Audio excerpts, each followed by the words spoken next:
Ito, pakinggan nyo ito mga kababayan ha. Tungkol kasi sa armado, ito ha, tungkol sa armado kasi, naglabas kasi ng post, dito nagsimula yan kay Jesus Palsis, nag-post kasi ng ganyan. Actually maraming nakakaalam ito, hindi lang, inaano kasi nakalagay nga data privacy. Bahala na si Jesus Palsis dyan, abogado naman yan. Nauna naman siya, post na natin yung post niya. Ayan o.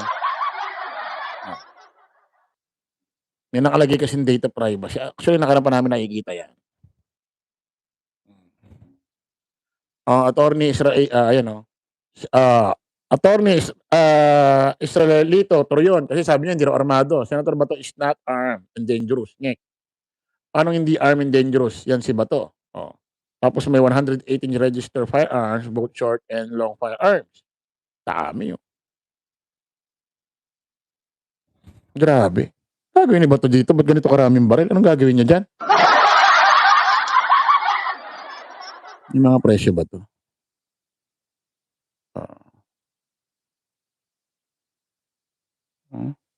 Grabe, mga positive pa. Expiration pa, ano? 2035, 2036, 2034.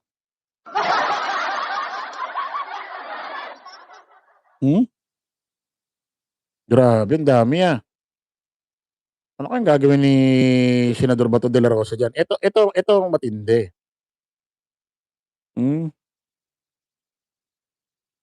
Ito ba yan? Andyan. Oo. Ito yata. Patuloy ang pagtugis ng mga otoridad kay Senator Bato de la Rosa. Pakinggan natin to ha. Wala ni NBI Director Melvin Matibag. Posibleng armado at mapanganib ang senador. May express report si JC Cosico.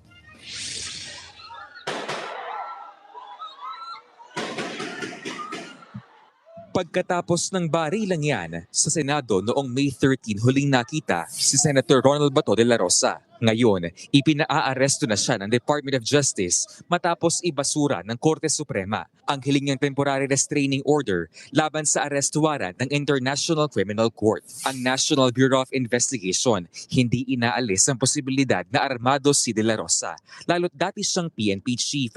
Kaya naman, sinabihan na raw ni NBI Director Melvin Matibag ang kanilang mga tauhan na mag-ingat.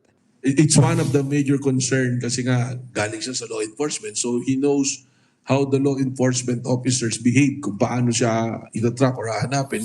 Nag-deploy na ng tracker teams ng NBI para hanapin at arestuhin si De La Rosa. Sa ngayon, wala naman daw record ng Bureau of Immigration na lumabas na bansa si De La Rosa. By the backtrack namin from the time that he disappeared sa Senado noong early morning of May 14. At the same time, we already ordered yung lahat ng district and regional offices to do their own monitoring po sa kanilang respective areas. Panawagan ng NBI sa senador, voluntaryo na lang itong sumuko at harapin ang kanyang warrant. Eventually, the law will catch up with you and the law enforcers will get you kung saan ka man naroroon. Panawagan ng NBI sa publiko, i-report sa mga otoridad sakaling makita nila si De La Rosa. Pwede raw managot sa batas ang mga tumutulong sa kanya na magtago. May pabirong hirit naman si Matibag sa sinabi ng abogado ni De La Rosa na si Attorney Jimmy Bondok na maaari umanong idaan sa kanila ang ICC warrant ni De La Rosa. Pero mali naman po yung lawyer, sasabihin sa kanya i-serve yung warrant at siya magsiserve. Wala pong ganun. Baka kasi ang iniisip ni attorney Parang tanga, no? Let me be the one to serve the warrant, di ba? Sakaling maglabas naman ng arrest warrant ng ICC laban sa iba pang core perpetrators o kasabwat ni dating Pangulong Rodrigo Duterte sa war on drugs, handa raw ang NBI na ipatupad yan. Nagbabalita mula sa Frontline, JC. Ito, mga kababayan. Ito ha. Sana mapanood si Senador Bato de la Rosa to. Alam mo, Senador Bato de la Rosa, nasa moment ka ngayon ng buhay mo, wala kang pagkakatiwalaan. Believe me. Wala kang pagkakatiwalaan.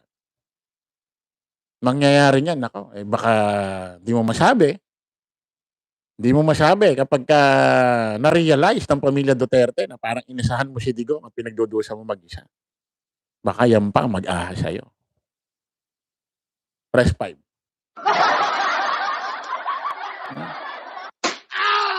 Baka yan pa ang mag-ahas sa'yo. Ha? Bakit? Pakinggan nyo ito. Hmm? Baka yan pa mag-ahas sa'yo.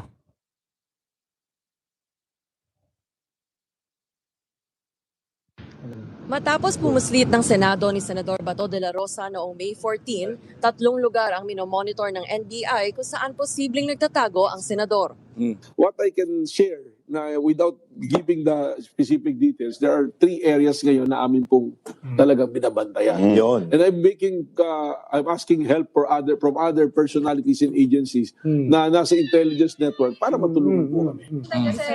Tumanggi si Matibag na mangako kung kailan nila matitimbog si De La Rosa, pero anya marami silang natatanggap na impormasyon. Ang masasabi ko ngayon, immediately nung inutos ng DOJ na arestuhin, enforcing warrant, I already established a dedicated tracking team to locate. Pero napakahirap po mga kung kailan mo siya talaga mahuhuli. Unang-una, marami pong pumapasok na lead sa amin ngayon.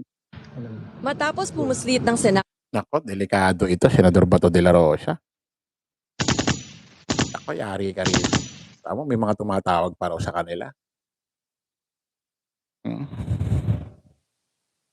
Sigurado ito mga kababayan, tatagal ito. Kasi nga mga kababayan, sabi ko sa inyo, kung ako anak ni Digong, ako halimbawa si Baste.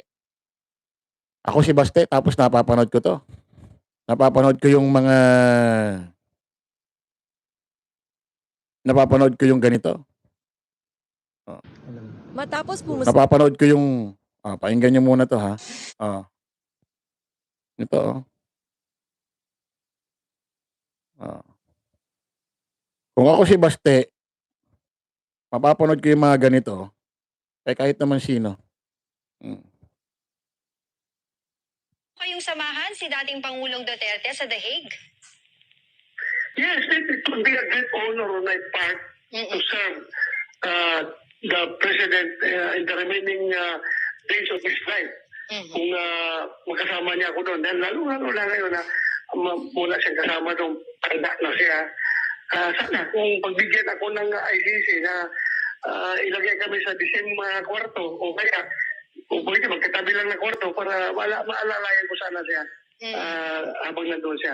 Willing daw po kayong